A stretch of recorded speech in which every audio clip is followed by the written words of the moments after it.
Welcome to According to Sam, folks. This is episode 351. Happy Friday. Hope you guys have had a good week. Thank you for joining me today. We're going to pick up where we left off in the last podcast, and we're going to get into talking about the siege of Jerusalem in 587 BC, the destruction of Solomon's temple, and the Babylonian captivity. It's going to take us some time to get through this story, so I'm just going to tell as much as I can of it today, and then on Monday we'll get back into it. I want to start this podcast with a passage from the Bible. This is from Paul's letter to the church at Ephesus, the Ephesians 6. This is a very famous passage of Scripture, but Paul says in Ephesians 6, verse 10, he says, "Finally, brethren, be strong in the Lord and the power of his might. Put on the whole armor of God, that ye may be able to stand against the wiles of the devil. For we wrestle not against flesh and blood."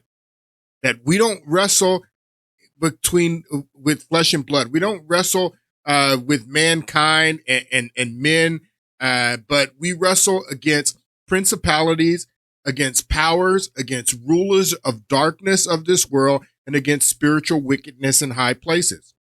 So Paul is saying here that the battle of man is not against other men, but the battle of man is against spiritual wickedness in high places, principalities. That this is a spiritual war that we are engaged in, and there are spiritual forces that transcend the dimensions of space-time. If you don't understand what the spiritual realm is, these are entities that dwell outside of the four dimensions that we observe in the material universe, time and space. That there are four dimensions that we observe in the material universe: backwards and front, right to left, and up and down. Those are the three spatial dimensions, and time is the fourth dimension, and we call those dimensions space times. But these spiritual entities operate outside of the dimensional space that we know as space time, and they are rulers of darkness of this world, is what Paul says.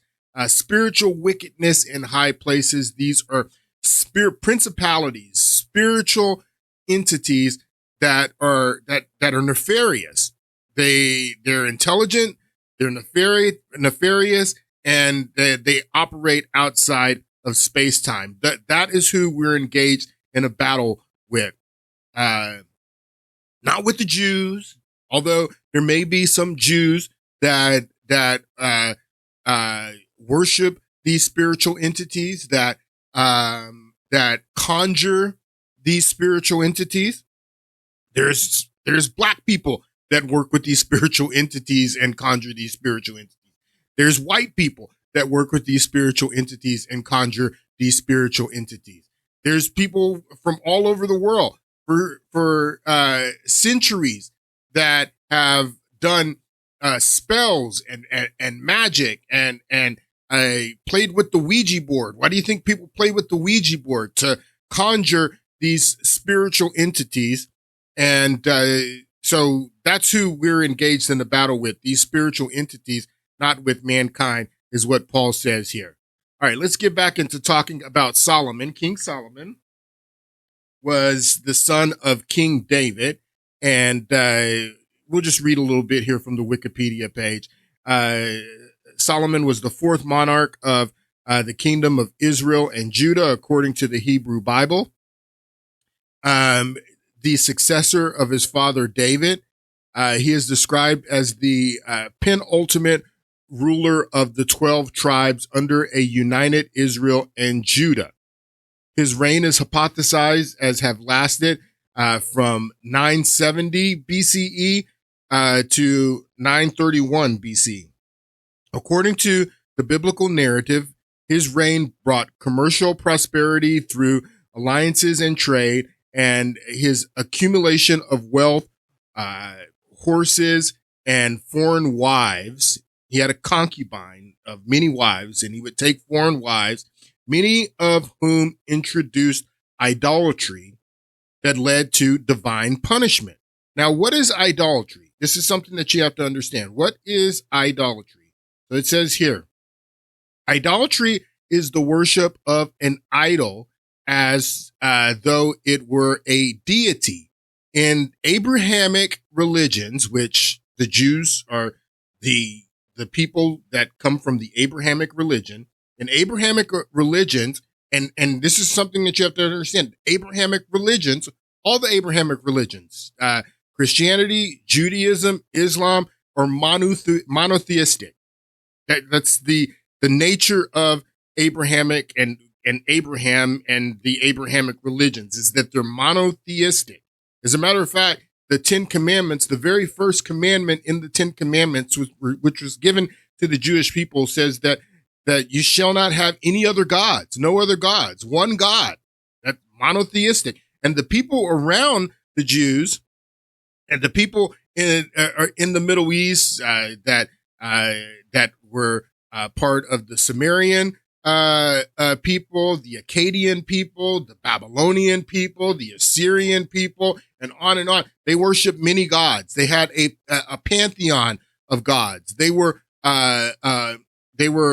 polytheistic, meaning they had many gods that are associated with the Anunnaki, many gods that are associated with astrology, many gods. But the Abrahamic faith is one God, and the 10 Commandments, the very first commandment is that you shall not have any other God. So idolatry is the worship of idols as they were deities, other gods. In the Abrahamic religions, ideology connotes the worship of something or someone other than the Abrahamic God as if they were God.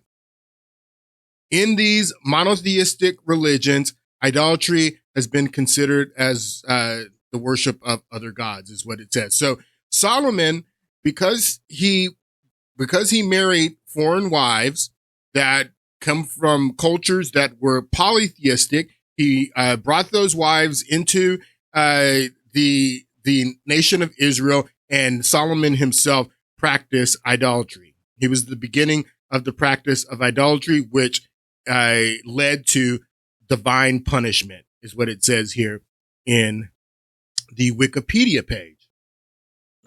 We talked in the last podcast about the Seal of Solomon. The Seal of Solomon was a signet ring that Solomon is said to have worn, that on the signet ring, it had the 6-point star, the same star that is on the flag of the nation of Israel today, the 6-point star.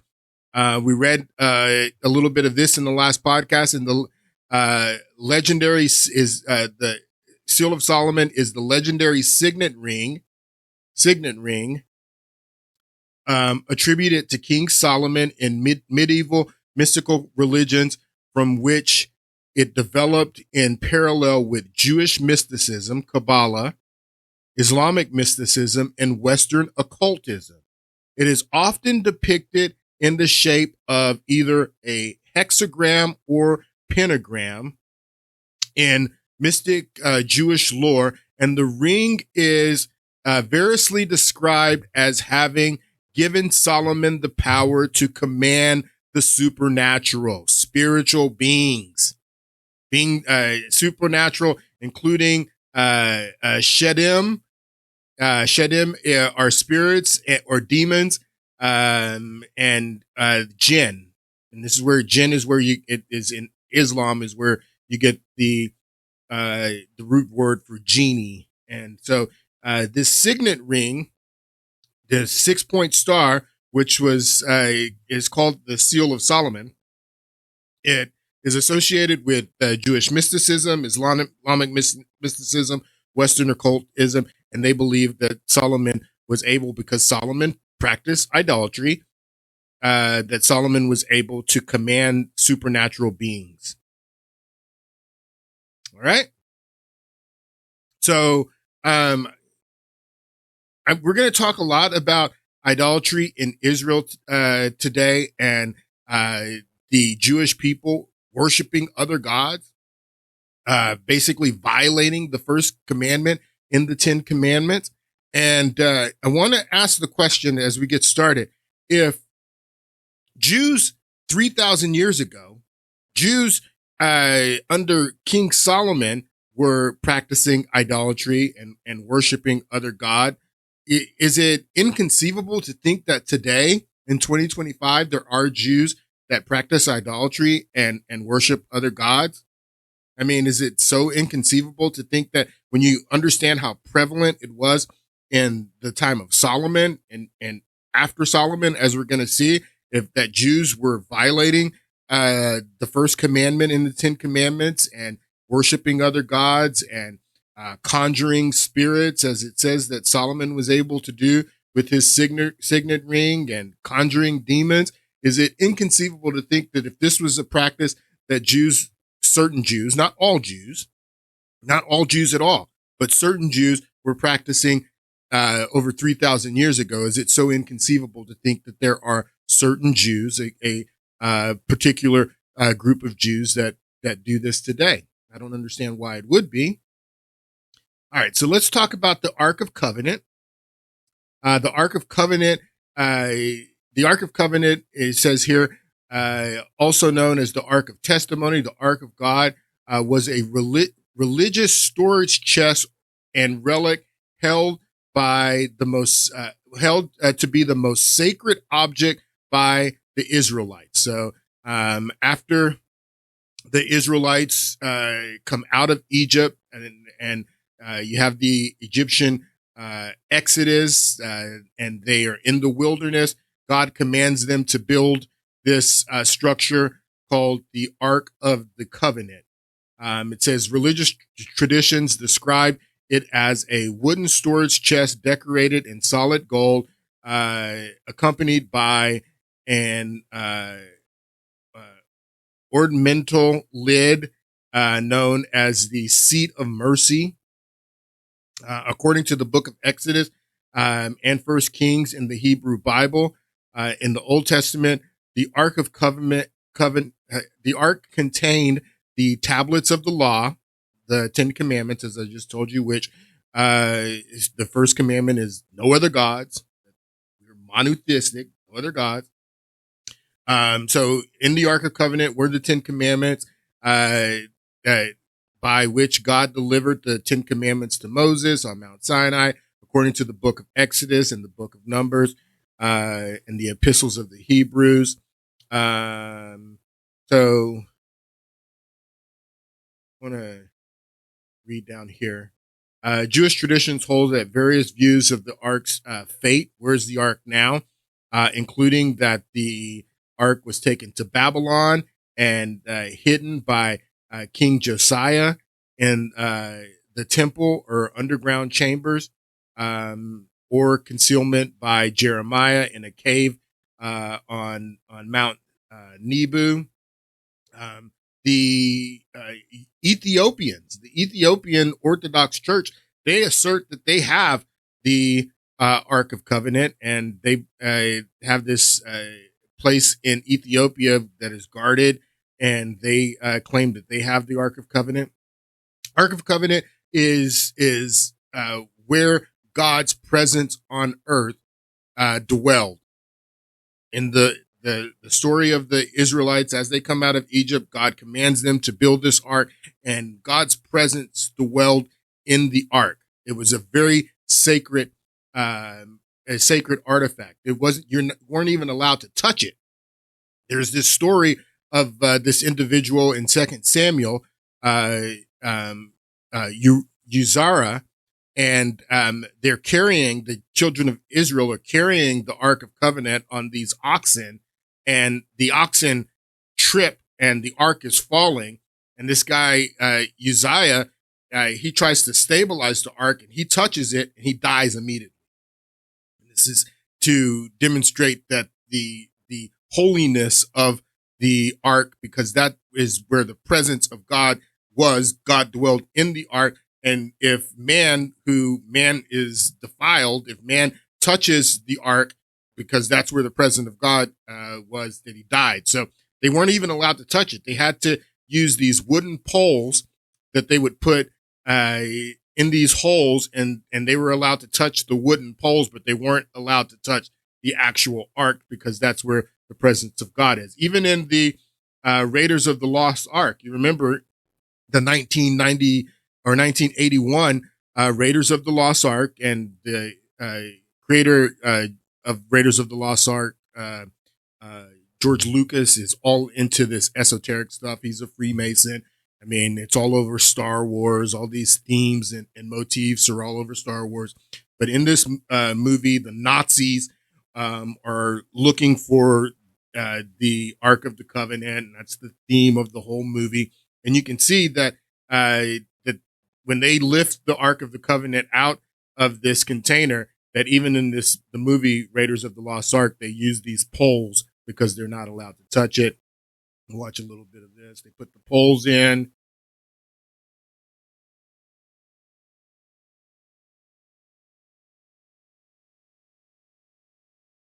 And they lift it out. So that's the Ark of the Covenant. And if you've seen the movie, the first Raiders of the Lost Ark, then you have seen this scene, and that's what that's about. So the tabernacle. Let's talk more about the tabernacle. So the tabernacle, as the children of Israel, when they exit out of Egypt and they're in the wilderness, God commands them to build this tabernacle, which is this tent area where the Levites are the priests. The Levites come from the tribe of Levi. Again, there's 12 different tribes, and the Levites come from the tribe of Levi. It's the third book of the Bible. The third book of the Torah is Leviticus. Leviticus is all about the Levites and the Levitical law, which they call the Levitical law. So God commanded the Levites to build this tent area, and they kept the Ark of the Covenant in this tent area. And every year when they did the sacrifices for atonement that we talked about in the last podcast, this is what the holiday Yom Kippur is about the sacrifices for atonement. Then they would bring their sacrifices to the tent, and then the Levites would take them in, and they would make sacrifices to God. God was there in the presence of the people of Israel in the Ark of the Covenant, and the children of Israel camped. They camped on the outside of the tabernacle in their particular tribes. All the tribe of Judah camped with Judah. All the the tribe of Dan camped with the tribe of Dan. The tribe of Reuben camped with the tribe of Reuben, and they all camped in their specific tribes around the tabernacle. And the tabernacle was the most holy place. Again, it's where the Ark of the Covenant dwelled. It's where God dwelled, and it was the center of the Jewish people before they go into the Promised Land, and which is present day Israel. And that's why when Solomon builds the temple is to replace the tabernacle, and they bring the Ark of the Covenant into the temple, and the temple becomes the place where the priests do the yearly sacrifice for the atonement of the people during Yom Kippur. And the temple becomes the most holy place. And you can see that the design of the temple was similar to the design of the tabernacle. And we talked about the rituals, the blood rituals that still take place today during Yom Kippur, that Jews still, because the Torah demands this, that you have to do these blood rituals and do blood sacrifices every year during Yom Kippur for the atonement of sins. And we talked about how this still takes place today.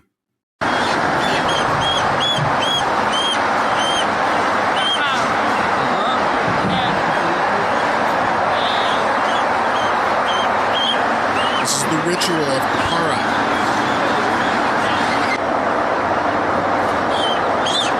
They wave the chicken over their heads. They're transferring their sin to the chicken, and then the chicken is sacrificed.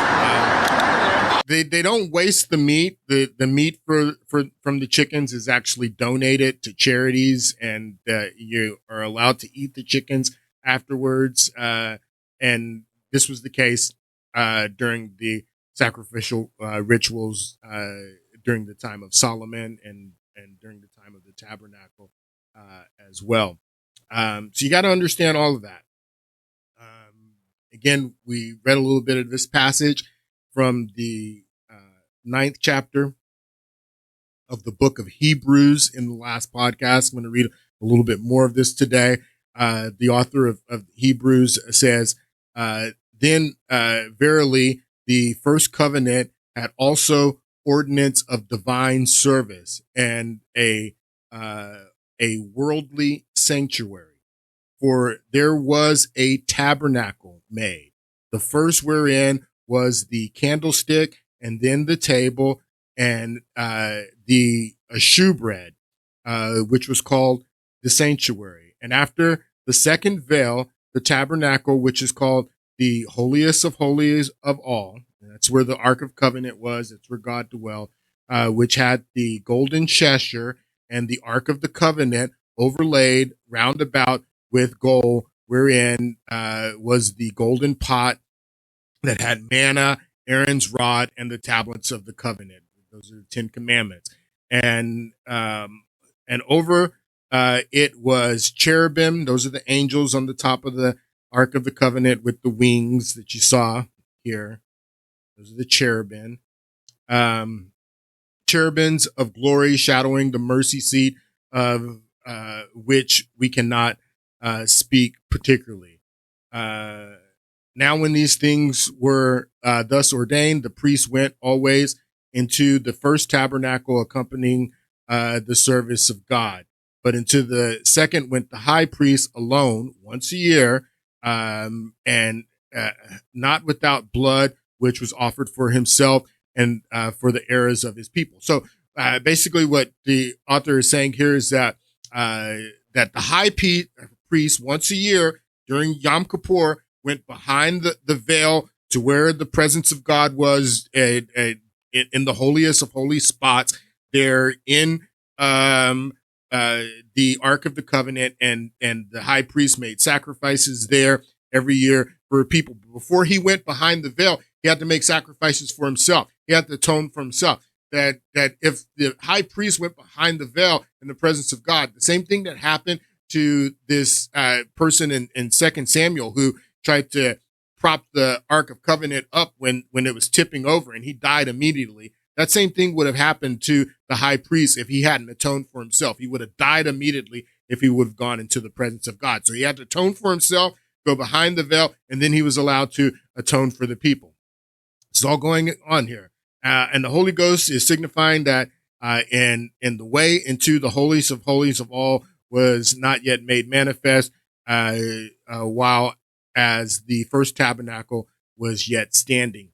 It goes into a lot more here. I recommend reading this. This is in the 9th chapter of the book of Hebrews. And I'm telling you that all of this, Yom Kippur, the temple sacrifices, the blood sacrifice, that is all foreshadowing Jesus, who Jesus is, according to Christian beliefs, is the final sacrifice, is what the author of Hebrews says here in chapter 9, that the sacrificing of animals, sheep and goats, that was only a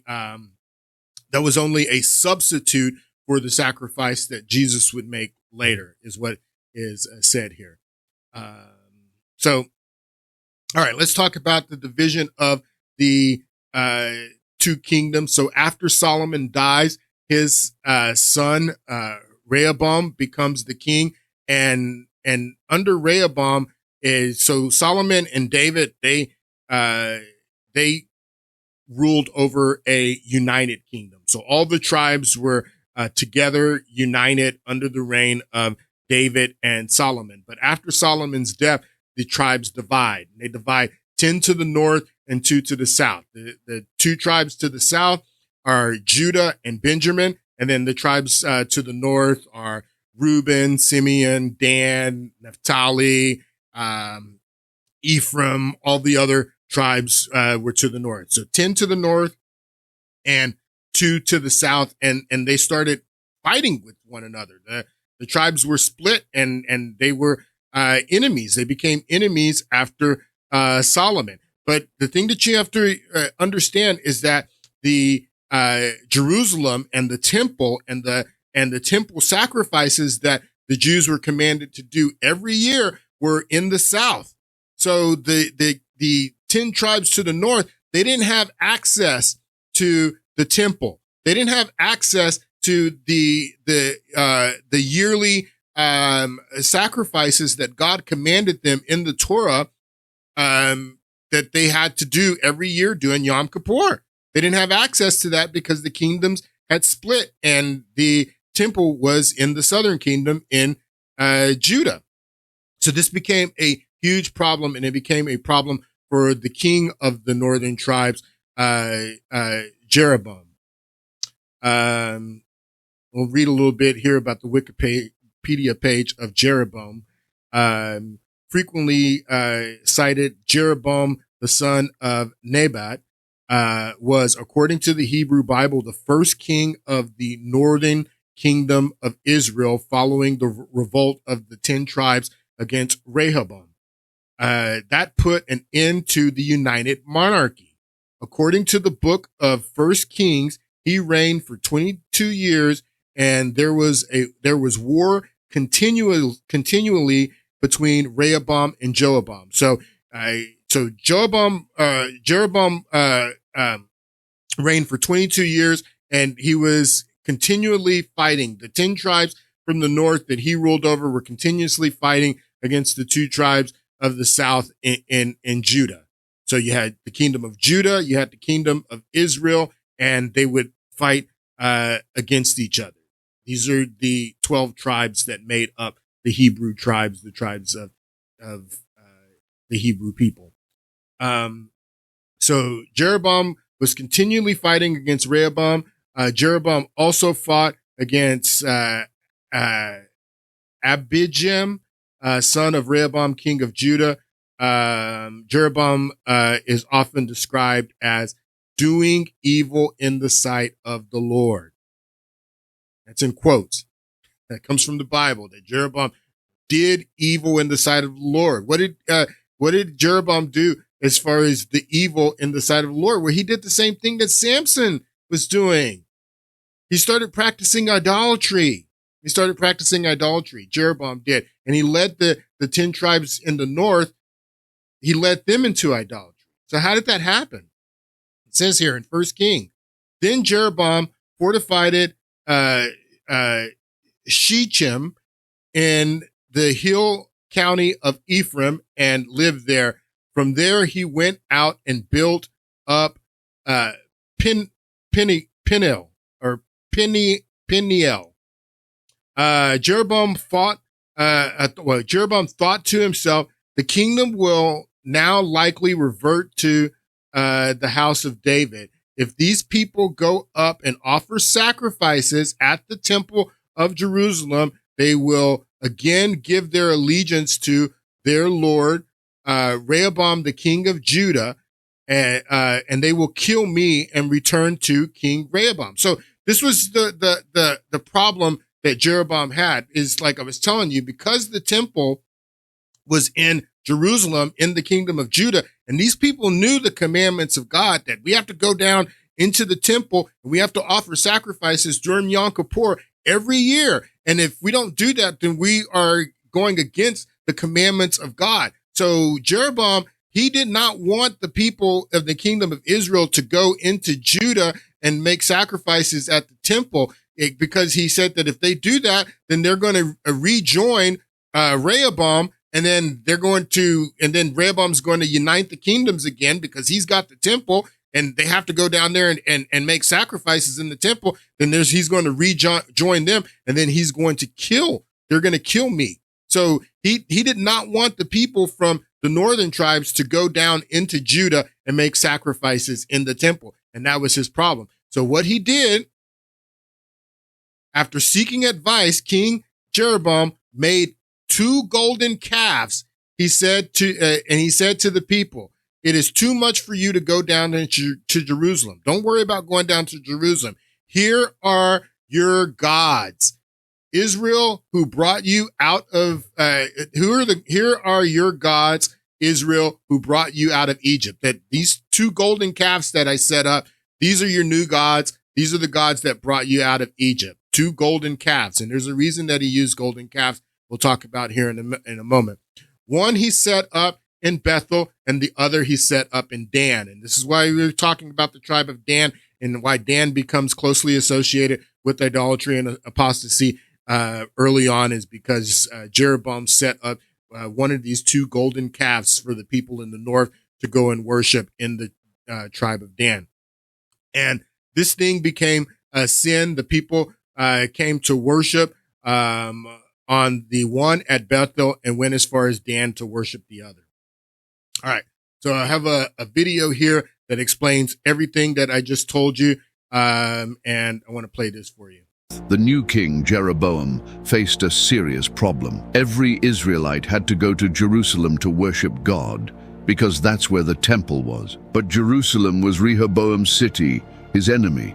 Jeroboam feared that if his people went there, they might switch allegiance and kill him to return to the former king. His solution was disastrous. Instead of sending his people to the temple in Jerusalem, he had 2 golden calves made. He set one in Bethel and the other in Dan, and proclaimed, "Israel, these are the gods who brought you up out of Egypt." These places mattered. So what is the calves, golden calves? What do they represent? Well, calves are young bulls. There was a lot. This is a actual artifact from the Mesopotamian area because there were so many bull cults that worship bulls. Why did they worship the bull? Well, they worshiped the bull because the period that preceded them was the age of Taurus. The age of Taurus was a 2,000-year period. And if you can see here, the age of Taurus is corresponded to the Bronze Age. It was associated with civilizations such as Sumer, ancient Egypt, and the age of Taurus brought rise to bull cults. There were many bull cults that worshiped the bulls and worshiped calves around the children of Israel. So many of them worship the bulls and worship calves because it was associated with the age of Taurus. And if you notice that we're in the age of Aquarius now, but the age of Taurus goes the age of Taurus, and then after the age of Taurus, the age of Aries, and then after the age of Aries is the age of Pisces. This is the period of time where Jesus is born during the age of Pisces, and now we are in the age of Aquarius. But that's why they were worshiping the bulls, and that's why he set up bulls, is because the bulls and the calves represented the age of Taurus. Israel, these are the gods who brought you up out of Egypt. These places mattered. Bethel, for example, means house of God, and it was where their forefather Jacob dreamed of a stairway that reached to heaven. But what were these golden calves supposed to mean? Here's something interesting. Many scholars believe Jeroboam didn't intend for people to worship the calves as if they were God. The idea was for the calves to serve as a pedestal, a base for the true God who is invisible. Think of a throne. The king sits on the throne, but the throne isn't the king. But ordinary people didn't grasp that idea. They were used to seeing idols, like their neighbors did, and before long they began worshipping the golden calf instead of the invisible God who was meant to be above it. And it got worse because they started mixing their faith with worship of a false god their neighbors served, a bull named Baal. Then something happened that Jeroboam didn't expect. The priests and Levites living in his kingdom refused to take part in that idol worship. The Levites were the only ones God had chosen to be his priests, and they remained faithful to his law. So they left their homes, their land, and everything they had, and moved to the kingdom of Judah in the south. And with them went thousands of families from every tribe who wanted to keep worshipping the true God. In this way, Jeroboam's plan to secure his power had an outcome he didn't expect. It made the kingdom of Judah even stronger in its faith. Jeroboam, the king of the north, kept trying to prevent pilgrimages to the south. First, he decreed that the Feast of Tabernacles, one of the most important celebrations of the year, would be held a month later than God's law required. And then he did the worst thing of all. He created new priests. He completely ignored the tribe of Levi, the only one authorized by God, and appointed anyone who wanted to from among the people as a priest. By breaking this rule, Jeroboam broke the covenant with God, and so the two kingdoms stood apart. Judah in the south, with the true temple and the right priesthood, though burdened with other problems we'll see later. In the north stood Israel, with an independent government, but a faith broken from the very start. The stage was set for the arrival of prophets, kings, and many judgments over the years. These sins became known as the sin of Jeroboam. The phrase is repeated many times in the Bible to mark every king of the northern kingdom who did as he did, leading God's people astray. While Jeroboam was building a false altar at a place called Bethel, something remarkable happened. A prophet from Judah appeared with a terrifying message. He cried out against the altar and said that a king named Josiah would one day come and destroy it. Remarkably, the prophet spoke Josiah's name almost 300 years before he was born. Blazing with anger, Jeroboam stretched out his hand to have the prophet arrested, but at that very moment his arm shriveled and locked in place. Jeroboam's sin not only brought swift judgment, it launched an era filled with turmoil and disorder. The story of the northern kingdom is soaked in betrayal and bloodshed. One king after another murdered his predecessor to seize the throne. Baasha killed Jeroboam's son to grab power. Years later, Zimri murdered Baasha's son. Zimri's reign may be the shortest on record, only 7 days. When he saw his rival Omri had him surrounded, he set the palace ablaze and took his own life. Chaos became the norm. In just 200 years, Israel went through 19 kings from 9 different families, dynasties. A dynasty is when power passes from parents to children within the same family. And this isn't just a Bible story. There's real evidence. An ancient monument called the Black Obelisk of Shalmaneser III still exists. So the Black Obelisk of Shalmaneser III, it absolutely still exists. You can see the Black Obelisk of Shalmaneser in a museum in London, and you can see that it has the cuneiform text there. So people who read cuneiform can tell you exactly what is said here on the obelisk, and the obelisk mentions the king of Israel. This is a Assyrian artifact. We have the black obelisk of Amon-Esher, that was the king, and then there's also a white obelisk. Both of them are found in museums. And this is the white obelisk is reference to a different Assyrian king. Both of these are found in museums in London. So this is not just biblical stories. I mean, there's real evidence to the northern kingdom of Israel, and this is one of the pieces of evidence that archaeologists have found the Black Obelisk of Shalmaneser. So just wanted to share Same that. family. And this isn't just a Bible story. There's real evidence. An ancient monument called the Black Obelisk of Shalmaneser III still exists, and you can see it in a museum today. On it, King Jehu of Israel is shown kneeling, handing over riches to the king of Assyria, tangible proof of their weakness and the chaos they were living through. Yet, All right, so now let's talk about Jezebel. So Jezebel, we talked a little bit about her in a couple podcasts ago because they're in the movie Snake Eyes. That has all this, parallels to the assassination of Charlie Kirk. There's a hurricane in the movie, and the hurricane is Hurricane Jezebel. Jezebel was a real figure. She was a Phoenician queen that was married to Ahab. Ahab was the king of the northern tribes, the northern 10 tribes, long after Jeroboam, and Jezebel, she is a foreign queen that comes in to the 10 tribes, and she leads the 10 tribes in the north into the worship of Baal. It says here in the biblical narrative, Jezebel replaces Yahwehism, the monotheistic God of Israel, Yahweh, replaces him with Baal. So she starts leading the 10 tribes, the 10 Hebrew tribes to the north into Baal worship, and that sets off the confrontation with the prophet Elijah, which is a very central figure in the Hebrew Bible. Also, with the Jewish people, Elijah is one of the major prophets. So Elijah has his confrontation with Jezebel and her priest of Baal.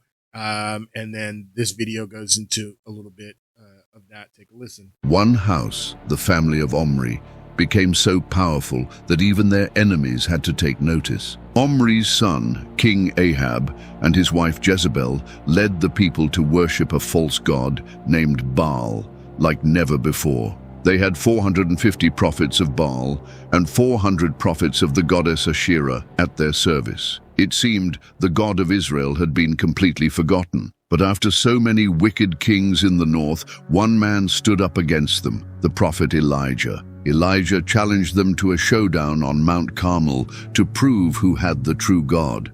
It was 450 false prophets against one prophet of God. The test was simple. See which god could send fire from heaven. The prophets of Baal shouted, danced, and slashed themselves for hours, but there was no answer, only silence. Then Elijah repaired the Lord's altar, drenched it with water, and prayed a short prayer. And at that moment, the fire of the Lord fell and consumed the burnt offering, the wood, the stones, and the dust, and it even licked up the water in the trench. The people recognized the true God, and Elijah put the 450 false prophets to death. It was an astonishing victory, but the deeper problem, the first sin of Jeroboam, was still poisoning the kingdom. Israel had won a battle, but it was already on a road that would lead to ruin. There's something striking here. All right, so even after this event, the people, they believed, went back to God for a short period of time, and then they went back to the idol worship. And this is what it says here in the Wikipedia page about Solomon. It says that Solomon married foreign wives, which led to idolatry, the worship of foreign gods, which led to divine punishment. And that's what happened to the northern tribes. The northern 10 tribes is because they fell under the sin of Jeroboam, and then later Ahab and Jezebel, and they started worshiping Baal and worshiping other gods, going against the first commandment of the 10 Commandments, that we should have no other gods. Because they did that, then they fell into divine punishment, and their divine punishment was what is known as the Assyrian captivity. Just like what is going to happen over a century later in the southern kingdoms, in Judah, the Babylonian captivity doesn't happen until another over 100 years after the Assyrian captivity. But the Assyrians come in, and this is the divine punishment because of their worship of idol gods and turning away from God. Their divine punishment, where the Assyrians come in and they conquer the northern 10 tribes, and this is known as the Assyrian captivity. Now, when the Assyrians come in and they conquer the northern 10 tribes, the 2 tribes in Judah and Benjamin, they remain intact for another 100 years until the Babylonian captivity happens. The Babylonians come and then they conquer Judah, but it doesn't happen for over 100 years after the Assyrian captivity. And if you notice here, Babylon is here. Damascus was one of the major cities in the Assyrian Empire, also Nineveh. But the Assyrians come in and then they conquer the northern 10 tribes, take them into captivity. Many of the Hebrew people that are there in the kingdom of Israel when the Assyrians come to conquer them. A lot of them migrate down into Judah. So many of them go into Judah at that time, and many of them go into captivity into the Assyrian Empire. But the Assyrian Empire happens 100 years, more than 100 years, probably about 120 years before the Babylonian captivity. So you need to understand that. We're almost done today, and then we're going to get back into this in the next podcast. We're going to talk specifically about the Babylonian captivity and what happens there in Judah 100 years after the Assyrian captivity. But I wanted to play this clip and why this is important. Why this is important. You may say that I'm not a religious person. I don't care about the Bible. I don't care about any of this. Why is this important? Why should I care about this? It's important because these stories transcend just, the Jewish faith and the Christian faith and religious beliefs. There are people in the occult, in the mystical religions that are very, very powerful political people on this planet right now that believe in this stuff, and they don't believe in the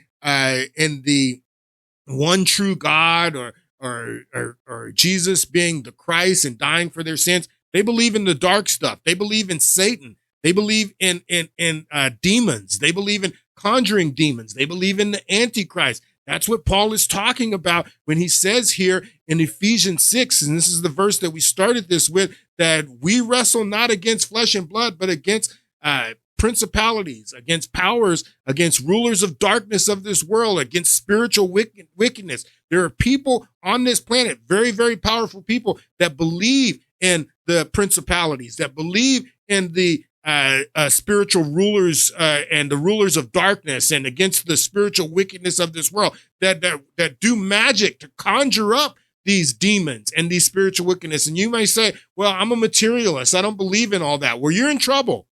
You're in a lot of trouble. Tucker Carlson last week did this podcast. It's almost 2 hours long, where he talks to this guy, his name's Conrad Flynn, and they're talking about the occult.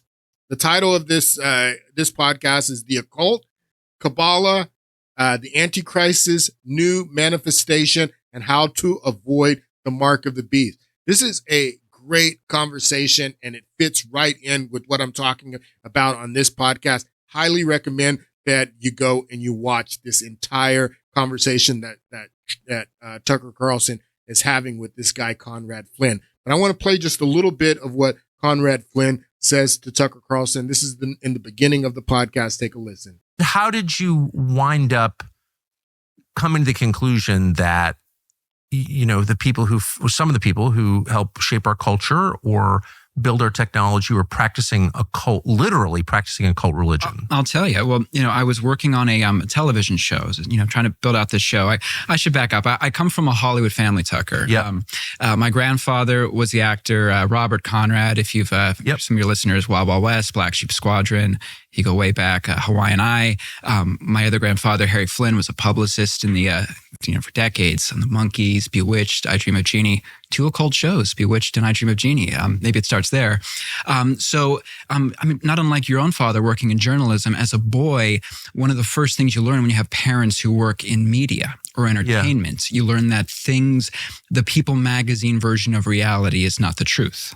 That there is a difference. That is accurate, yes. So we're not getting into occultism yet, but we're getting into the fact that as a boy, you learn that the way things are presented, not always conspiratorial, but you're always being shown a facade usually. That's right. From the mainstream.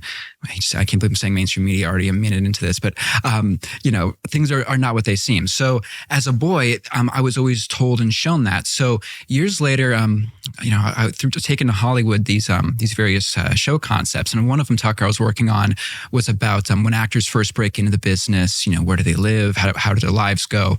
It was a very wholesome show about the origins of actors and show business. But it was getting you come to LA from Nebraska. What happens? How does next? This work? But that gets into a basic thing. You probably had this as a boy yourself, of wanting to know how do things work? You've seen the facade, so what's the truth? How exactly? How does any show work? How are stars made? So I was working on this show, and COVID happened. Hollywood kept lighting itself on fire. I sold it to BuzzFeed, and then while they're drawing up the contract, BuzzFeed went out of business. Yeah. So it was a cursed. It's a volatile moment. Yeah, it was a cursed show. The wholesome one was cursed. So at some point in 2022, I'd always had a dream project of mine, just a casual interest of doing a show about rock and the occult, about the secret history of all these things that people are generally interested in, but there's never been a kind of scholarly, in-depth hearing from everybody, not too biased take on of, Jimmy Page being into Aleister Crowley being on the Beatles albums, things that, maybe we can dispel some myths, but also there's always interesting, actual weird stuff going on. Yeah. So I wanted to take that show out, and it became kind of not all of this is a figment of your imagination. Oh, no. It was not, as I learned I don't say the hard way, but no, So that was the basis of it, of me wanting to, doing research for this show, which was tentatively titled Running with the Devil. And I brought in a legendary rock critic, Stephen Thomas Erlewine from AllMusic, his colleague, Ned Raggett, and then the creators of the Osbournes, the recently departed Ozzy Osbourne, Sue Kalinsky and Craig Johnson. So I brought in legit people. I brought in some of the best critics we have in rock to do a show that would, we'd have Christians and pastors. We'd have occultists. One of my experts on the show was this guy, Mitch Horowitz, who I think you knew. I forget if it was at Salon or former editor of mine. Yep. Yeah. Very nice guy. Well, he became an expert on the occult. I talked to him. A very nice guy. I think he's a self-described Satanist. Self-described Satanist. We got to clarify that. Tucker says that was after I knew him, but he's a self-described Satanist, is what he says. He became an expert on the occult. I talked to him. A very nice guy. I think he's a self-described Satanist. That was after I knew him. That was after. We got to clarify that. So while doing this show, it's all a long way to say, while creating this show and taking it around town, I'm another guy that was a big influence, Gary Lockman, this occult historian, a friend of mine. While doing this show and trying to get it created, I would tell people I know in tech, because I know a lot of people in different circles. If I have one superpower, it's I know a lot of different people and have a lot of strange hobbies and interests that kind of, the Venn diagram is very unique to me. So while creating this show, the people in tech and the people, some of I know in Silicon Valley or politics, they go, that's a great concept for a show. And then they'd say, there's some of the stuff going on in Silicon Valley. There's some weird kind of Aleister Crowley cults there. Or, while researching, one of the guys we'll talk about, Nick Land, who's huge in Silicon Valley, his influences were identical with some of the hardcore industrial music, goth music, psychedelic guys. So he says that he's doing this show and creating this show and talking to people about the show, and they say, well, yeah, this is going on in Silicon Valley. Some of these tech giants, the guys that are creating AI, the guys that are creating these huge tech platforms, they're into the occult and they practice the occult, is basically what this guy says. I highly recommend going and watching this entire interview. At the end of the interview, as he goes through all this stuff, relating the occult to the Kabbalah and AI, and how AI is going to be the manifestation of these demons and all this stuff that he's talking about. This is what Tucker says, which I found very interesting. So I think part of what you're revealing is that for the rest of us who assumed the tech barons were normies, or agnostic libertarians, right, who aren't that interested in anything beyond the temporal, right, it turns out they're really religious. Yes. Or open to it. Like and I don't mean that as a compliment at all. I mean, it's like a dark religion, but like the story you just told, like they're into spirituality. They're into spirituality. They're into, he says religion, but they're into the occult. They're into this stuff that Paul's talking about here. Principalities, rulers of darkness of this world, against spiritual wickedness in high places. That's what they're into, these tech giants, the guys that are creating these AI platforms and other platforms. This is what they're into, is the conclusion that Tucker makes after an hour of talking to this guy. Well, that brings us to this video. This is a video that this woman put out just 3 days ago talking about Peter Thiel, who is one of these tech giants. And the title of this video is Peter Thiel's Biblical Obsession Explained. And she goes into reading this article from Wired magazine about Peter Thiel and how Peter Thiel is obsessed with the Antichrist. And I want you to listen to a little bit of this. This will be the last clip we play today. But I recommend going and watching this video as well. It's titled Peter Thiel's Biblical Obsession Explained. Surveillance, Theology, and Control is what this video is called. And we're going to listen to a little bit of it, and then we'll play us out. Take a listen. Anyway, the article ends. In a June interview, the conservative columnist Ross Douthat asked Thiel whether he, with his heavy investments in AI, military tech, and the data analysis firm Palantir, is actually building tools that work in the service of the Antichrist. The halting 6 seconds the men subsequently devoted to unpacking the idea, which immediately became a meme, were remarkably underwhelming. The irony of history would be that the man publicly worrying about the Antichrist accidentally hastens his or her arrival? There are all these different scenarios. I obviously don't think that that's what I'm doing.